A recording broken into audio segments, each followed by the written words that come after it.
नमस्कार मनीष जी, दर्शकों को भी नमस्कार। सर, लगातार मेरे कई साथी जो हैं वो कई बार जिक्र करते हैं कि कांग्रेस तो मरी हुई है, कांग्रेस तो खत्म हो चुकी हुई है। उस कांग्रेस पर मोदी इतना प्रहार क्यों करते हैं? विपक्ष बचा रहना चाहिए। लेकिन जब शाहीन साजिश सामने आता है, जब किसान आंदोलन के भेष में भारत के खिलाफ षड्यंत्र समझ में आता है, जब नीम भीम समीकरण का खेल होता है, एक से एक ये आर्मी में भर्ती को लेकर के भारतीय सेना के खिलाफ षड्यंत्र आता है, उसके बाद अब पहलवान की आर्मी, विजेता पहलवान, स्वर्ण पदक विजेता पहलवान, ताकि सब जाति कार्ड फेल, धर्म का मजहबी कार्ड फेल, तुष्टीकरण फेल, हर एजेंडा फेल। तो किसान लाया गया, किसान तो किसान होता है, जमीन से जुड़ा हुआ सेंसिटिव मामला है। उसके बाद ये पहलवान। लेकिन कहते हैं कि कांग्रेस का शुरुआत में जो टूल किट सामने लाया जाता है, शुरुआत में जो छलावा रखा जाता है, उसके बाद वो खुल करके आ जाता है। जिस तरह से पीटी उषा का अपमान हुआ, मतलब ऐसे ऐसे फूके हुए पहलवानों का अपमान हो गया, देश का अपमान हो गया। लेकिन देश की उड़न परी के साथ हुआ वो अपमान नहीं हुआ। सुप्रीम कोर्ट ने सब कुछ समझ करके आज ठुकाई कर दी इन सब की। इसे किस रूप में देख रहे हैं आप? मनीष जी, आम आदमी की समझ में आ रहा था तो सुप्रीम कोर्ट के भी समझ में आया। और दूसरे, इनके पास वही बात है जो हम लोग पहले दिन से कह रहे हैं, इनके पास किसी प्रकार का कोई तथ्य नहीं है। ये सिर्फ आरोप लगा रहे हैं, अपने आरोप के पक्ष में कोई सबूत नहीं दे रहे हैं। कोर्ट में भी जाकर इन्होंने जो शिकायत की, तो कोर्ट ने आज इनसे यही कहा कि तुम जो आए थे तो तुमको सुरक्षा दे दी गई है और एक महिला पुलिस अधिकारी के नेतृत्व में इसकी जांच दे दी गई है। जो तुम्हारी मांग थी, ब्रजभूषण सिंह के खिलाफ एफआईआर भी दर्ज कर ली गई है पुलिस ने, और वो पॉक्सो एक्ट के अंतर्गत है। और उसका मनीष जी प्रावधान है कि जरूरी नहीं कि जिस दिन एफआईआर दर्ज हुई उसी दिन उस आदमी को गिरफ्तार कर लिया जाएगा। पुलिस को 30 से 60 दिन का समय है, अलग अलग परिस्थितियां हैं उसकी, कि इसमें वो जांच कर सकती है। और उस जांच के बाद वो निष्कर्ष निकलेगा, क्या जांच में आता है, क्या ये सबूत उसके सामने रखते हैं, तब ब्रजभूषण सिंह की गिरफ्तारी होगी या नहीं होगी, या मामला आगे बढ़ेगा। ये 30 दिन बाद या 20 दिन बाद जब भी दिल्ली पुलिस तय करेगी तब ये काम होगा। लेकिन ये जिद पर अड़े हैं। असल में इनका एजेंडा वो है ही नहीं जो ये दुनिया को बता रहे हैं। मेरा बार बार मैं कहता हूँ कि इनके सर में दर्द हो रहा है, लेकिन ये बता रहे हैं कि मेरे पेट में दर्द हो रहा है। ये सच नहीं बता रहे लोगों को कि ये जो एजेंडे के तहत इस देश की सरकार, इस देश के प्रधानमंत्री को सीधे सीधे निशाने पे लेना, बीच में इन्होंने भी घूमने की कोशिश भी की, लेकिन उससे पहले इनका बांडा फूट गया। ये आज फिर कोर्ट पहुंच गए थे। ये चाह रहे थे कि ब्रजभूषण सिंह को गिरफ्तार कर लिया जाए, और ब्रजभूषण सिंह को जैसे ही ये गिरफ्तार करते, दर्शक जरा समझ लें, उसके बाद वो जो टूल किट गएंगे, चाहे वो दीपेंद्र हुड्डा पहुंचा हो, चाहे अरविंद केजरीवाल पहुंचा हो, चाहे सतपाल मलिक पहुंचा हो, और राकेश टिकैत पहुंचा हो, सारे मोदी विरोधी वहां जमा है। चाहे वो नेता हो, चाहे वो पत्रकार हो, चाहे अभिनेता हो। स्वरा भास्कर भी वहां पर है, अजीत अंजुम भी वहां पर है, साक्षी जोशी भी कल रात 12-1 बजे तक वहां टूल रही थी, और कांग्रेसी नेताओं की तो वहां लाइन लगी हुई है। तो उसके बाद ये सारे गैंग मिलकर देश की सरकार और देश के प्रधानमंत्री पर जहर उगलना शुरू करें। इन पहलवानों को सिर्फ इतनी ड्यूटी दी गई कि तुम किसी तरह से कीचड़ उछाल दो। जो 9 साल से इस देश का प्रधानमंत्री बेदाग बैठा हुआ है, जो पूरी कोशिश करके भी नहीं कर पा रहे हैं, वो उछाल दो। और मनीष जी, उसको बिल्कुल साबित हो गया कल के बाद से, कल और परसों 2 दिन के घटनाक्रम में, कि बिल्कुल एकदम निश्चित हो गया कि ये टूल किट गैंग ही है।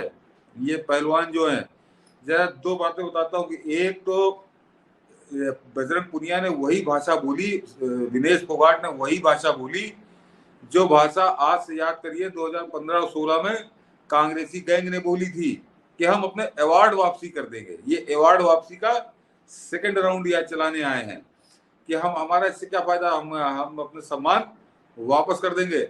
मेरा मनीष जी कहना यह है कि केवल सम्मान क्यों वापस करोगे? अगर बड़े स्वाभिमानी को, बड़े तुम्हारे स्वाभिमान को चोट पहुंची है, तो वो सारी रकम वापस करो जो तुमको सरकार ने, और चाहे प्रदेश की चाहे केंद्र की सरकार ने, वो सारी रकम वापस करो। और सारा नौकरियां, ये कोई डीवाईएसपी है, कोई रेलवे में गजेटेड अफसर है, इनको खेल की सरकार ने ही तो दी है। रिजाइन कर दो। ये विनेश फोगाट भी रिजाइन करे, बजरंग पुनिया भी रिजाइन करे, नौकरी छोड़े और सारा पैसा दे दे। दर्शकों को याद दिला दूं कि 2015-16 में जो गैंग सक्रिय हुआ था असहिष्णुता को लेके, जिसमें दुनिया में अशोक वाजपेयी, नयनतारा सहगल, मुनव्वर राणा, इन सब ने जो अवार्ड वापसी का घोर धंधा किया था, इनमें से किसी ने भी 1 रुपया वापस नहीं किया था उस सम्मान के साथ जो उनको मिला था। किसी को 1 लाख था, किसी को 2 लाख था, किसी को 5 लाख था। इन्होंने किसी ने भी रुपया वापस नहीं किया था और कायदे से तो सम्मान भी वापस नहीं किया था। केवल न्यूज चैनलों पे आके इन्होंने हवा बनाई थी। तो ये बिल्कुल टूल किट गैंग पार्ट 2 है। ये इसका कोई मतलब हुआ कि आप किस लिए आप कर दोगे भाई? जब जांच हो रही है, सुप्रीम कोर्ट के आदेश पर हो रही है और एक महिला पुलिस अधिकारी कर रही है, उसके लिए निर्धारित समय 30 दिन का है। सरकार ने अपनी तरफ से मेरी कॉम की अध्यक्षता में कमेटी बना दी थी। मतलब ये कौन सा रावण राज ये लाना चाहते कि ये जिसको कहें उसको तत्काल गिरफ्तार करके फांसी पर लटका दिया जाए? कोई जांच नहीं होगी, कोई मुकदमा नहीं चलेगा, कोई सुनवाई नहीं होगी। तो सीधी बात थी कि ये इनका एजेंडा कुछ और है और ये उसी धर्रे पे चल रहे हैं। और दूसरा मनीष जी, वो वीडियो है जिसमें एक लड़के को पंखे से चोट लग गई और उसके बाद इन्होंने ऐसा नाटक बनाया कि पुलिस ने सर फाड़ दिया। और जबकि वो लड़का उस वीडियो में खुद कहते हुए नजर आ रहा है कि मुझे पंखे से चोट लगी है। लेकिन यही दिनेश फोगाट बहुत शर्म आती है कि ये अपने आप को चैंपियन कहती है, खिलाड़ी कहती है। लेकिन कितनी बेशर्मी से इसने वहां तांडव कर दिया कि लड़के को पुलिस ने मारा है, जबकि वो वीडियो में उस लड़के ने खुद बताया कि ये मुझे पंखे से चोट लगी है।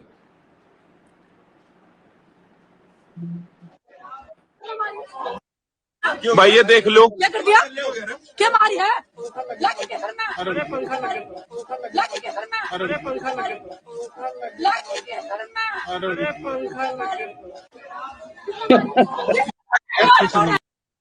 भाई ये देख लो क्या कर दिया, क्या मारी है? लाठी के सर में, लाठी के सर में, लाठी के सर में।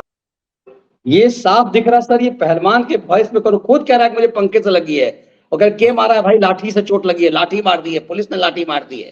कमाल है। दर्शकों तो बहुत साफ सुना होगा कि जिसको चोट लगी वो कह रहा है कि मुझे पंखे से चोट लगी और वो दिनेश फोगाट नाटक कर रहे थे। ये इनको मैंने कहा ना कि ये सच बोलने नहीं आए हैं, ये किसी सही समस्या को लेकर नहीं आए हैं। ये एक एजेंडा इनको खड़ा करना है, कांग्रेस और सोरोस। मैं फिर कह रहा हूँ कि जिस हिसाब से मनीष जी पैसा खर्चा हो रहा है यहाँ पर, वो इनको फंड कर रहे हैं, उन्हीं के द्वारा स्पॉन्सर्ड लोग हैं, कांग्रेस के लिए स्पॉन्सर्ड लोग हैं। और सबसे खास बात मनीष जी की ये टूल किट है, ये टूल किट है और इसका एजेंडा का है, इसका नैतिकता से, सिद्धांत से, महिला उत्पीड़न से, महिला शोषण से कोई लेना देना कोसों दूर तक नहीं है। कल मनीष जी जो तांडव हुआ जंतर मंतर पे, तो पहली बात तो दर्शक ये जान ले कि जंतर मंतर पे इनका पूरा धरना ही अवैध है। ये सुप्रीम कोर्ट ने अभी कुछ महीने पहले बाकायदे साफ स्पष्ट आदेश देके कह दिया कि जंतर मंतर पर आप धरना नहीं दे सकते।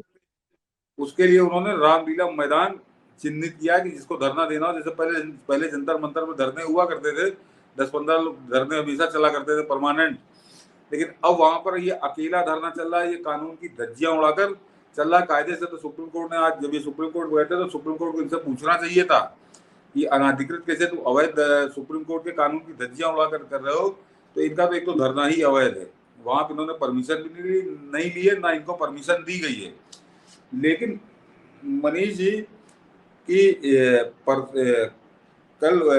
कल रात में वो पहुंचा था सोमनाथ भारती, वो उसके बाद तो इस पहलवान गैंग पूरी तरह से निर्वस्त्र हो गया। इसका एजेंडा क्या है, इसकी सोच क्या है, ये कैसे लोग हैं, ये बहुत साफ हो गया। मनीष जी, सोमनाथ भारती वो आदमी है जिसके खिलाफ उसकी पत्नी ने बाकायदे FIR करा के रिपोर्ट लिखाई, अदालत गई वो, ये मेरे ऊपर कुत्ता छोड़ देता था, ये मुझको मारता था, पीटता था, सब 4 खबरें मनीष एक करके दिखा दीजिए इनको। बिल्कुल, ये उसकी पत्नी की तस्वीर है, हाँ, जिसमें वो कह रहे कि जब मैं गर्भवती थी तब सोमनाथ ने मुझ पर कुत्ते छोड़े थे। ये 2015 की खबर है, बाकायदा अखबारों की है। ये इसका कानून मंत्री था, केजरी का कानून मंत्री था एक समय। हाँ। और उसके बाद एक एक खबर सोमनाथ भारती को लेकर के है कि महिला पत्रकार से बदसलूकी, आप विधायक सोमनाथ भारती के खिलाफ मामला दर्ज। और ये महिलाओं के तारनहार बनकर के ये चिरकुट वहां पहुंचा हुआ था। ये अपने आप में शर्मनाक है। विदेशी महिला से, और एक ही कांड नहीं है, सिर्फ अपनी बीवी के साथ नहीं, विदेशी महिला से बदसलूकी के मामले में सोमनाथ भारती दोषी हो सकती है कार्रवाई। और ये सोमनाथ भारती केजरी का सिर्फ मंत्री नहीं था, ये केजरी का कानून मंत्री था सर। इसको मनीष जी वो भी खबर लगी हुई है कि इसको मनीष जी अदालत से 2 साल की सजा भी सुनाई गई है। जी दर्शक जान ले, ये वो सस्पेंड है, अभी ये जमानत पे है। इसको 2 साल की सजा भी, 2 साल का सजा याफ्ता भी है, सस्पेंड कराया इसने अपील करके, और ये जमानत पर छूटा हुआ है। इसको 2 साल की सजा और 1 लाख रुपए का जुर्माना लगा था इसके कुकर्मों की वजह से। तो जो इतना कुकर्मी आदमी, जिसने अपनी पत्नी को नहीं छोड़ा, जिसने महिला पत्रकार को नहीं छोड़ा, जिसने विदेशी महिला को नहीं छोड़ा और संवैधानिक पद पर कानून मंत्री रहते हुए नहीं छोड़ा, वो सोमनाथ भारती इनकी मदद करने पहुंच गया और ये बिल्कुल निहाल हो गए, उसके ऊपर एकदम निछावर हो गए और उसके साथ कंधे से कंधा मिलाकर देश की सरकार को, देश के प्रधानमंत्री को गरियाने लगे। इनके धरने पर नारा लग रहा है कि मर जा मोदी, तेरी कबर खुदेगी, सब उल्टे सीधे नारे। तो ये समझ लीजिए कि इनका एजेंडा क्या। और मनीष जी, अगर आपको ध्यान हो, जिस समय आम आदमी पार्टी बनी थी उस समय इंडिया टुडे ने एक रिपोर्ट भी दिखाई थी। ये इस मतलब दर्शक समझ लें मैं क्यों कह रहा हूँ कि जो महिला पहलवान यौन शोषण की बातें कर रही हैं, तो जिस सोमनाथ भारती के साथ कल कंधा से कंधा मिला के लड़ रही थी, उस सोमनाथ भारती की ये तो हम लोगों ने खबरें दिखाई। और एक और है, 2014 में राहुल कंवल ने एक रिपोर्ट दिखाई थी इंडिया टुडे में, जिसमें बड़ा बवाल मचा था कि ये आदमी पोर्न इंडस्ट्री या ब्लू फिल्मों का भी धंधा करता था। बिल्कुल। कुछ सर्वर चलता था वेबसाइट का, और उस पर पहली जो सफाई आई थी समाजवादी पार्टी, आम आदमी पार्टी के नेताओं की, उन्होंने कहा था कि ये तो 10 साल पुराना मामला है, 10 साल पुराना मामला है। यानी मामला तो था, 10 साल पुराना था, 100 साल पुराना था, कोई मतलब नहीं है वो। मगर फिर वो ये बाद में से सब सेट किया तो वो चीज दब गई। लेकिन ये वो कुकर्म 2014 में राहुल कंवल के इंडिया टुडे के अंदर शो था, बहुत तहलका मचा था उससे, क्योंकि इसकी कलई खुल गई थी, इसके पार्टनर, कंपनी का नाम, सब कुछ उस समय उजागर हुआ था। और वो कंपनी जो थी वो पोर्न साइट चलाती थी, ब्लू फिल्मों का व्यवसाय करती थी, ब्लू फिल्में बनती थी। तो ये सब बातें मनीष जी दुनिया को मालूम है, और ये दिल्ली में आके धरना देने बैठ गए प्रधानमंत्री के खिलाफ, देश की सरकार के खिलाफ। इनको पहलवानों को नहीं मालूम है। मैंने ढूंढ के निकालनी खबरें, ये सोमनाथ भारती कौन है, क्या है, कैसा आदमी है, महिलाओं के प्रति इसकी दृष्टि क्या है, महिलाओं के प्रति इसकी सोच क्या है, ये उसके साथ जुटे हुए थे। तो मैंने कहा ना कि इनका कोई लेना देना यौन शोषण वाला मामले से नहीं है। ये सिर्फ देश की सरकार पे, देश के प्रधानमंत्री पे कीचड़ उछालने आए हैं। और ये टूल किट की शुरुआत है 2024 के चुनाव से पहले की। अभी जॉर्ज सोरोस का जो सिक्का फेंका है उसने, वो सिक्का अभी कई रंग दिखाएगा, कई नाटक होंगे इस देश में। ये उस नाटक की पहली किस्त है ये पहलवान। और उसके अलावा जो इनके सबसे इनके झूठ के ताबूत की कील है मनीष जी, कि पीटी ऊषा जब इनसे बात करने पहुंची, पीटी ऊषा कोई दुश्मन नहीं है, ना ही आप ये कह सकते पीटी ऊषा कोई ब्रजभूषण सिंह की गैंग की है। पीटी ऊषा अपने आप में एक हस्ती है। और सबसे खास बात है, ये महिलाओं का सम्मान और खेल का सम्मान की बात करते हैं। हाँ मनीष जी, फोटो दिखा दीजिए, कितने गोल्ड मेडल टंगे हुए हैं। मतलब इस देश में खेल जगत में पीटी ऊषा से ज्यादा सम्माननीय कौन हुआ? कोई भी नहीं हुआ एक। और उस पीटी ऊषा को इस वीडियो में आपको दिखाई देगा कि कैसे उनका अपमान किया गया है। जो पीटी ऊषा के साथ है, देखिए कैसे उनको दौड़ाया गया उड़न परी के साथ इस ढंग। और ये पूरा टूल किट्स गैंग जो है वो इस मुद्दे को छुपा रहा है या फिर पीटी ऊषा को अपमानित कर रहा है। और इन पहलवानों के लिए ये जो है अलग महिलाओं का अपमान किया है, क्यों नहीं करे ऐसा? जब ये मेडल है तो हमने इनका सम्मान किया है। हम छोटी आदमी, हमारी बहन बेटियों के लेकर गलत बोला। हम छोटी आदमी हैं, हमारी बहन बेटियों के लेकर कैसे बोले? ये भी एक लेडीज है, ये भी एक लेडीज है। महिलाओं का अपमान किया है, क्यों नहीं करे ऐसा? जब ये मेडल है तो हमने इनका सम्मान किया है।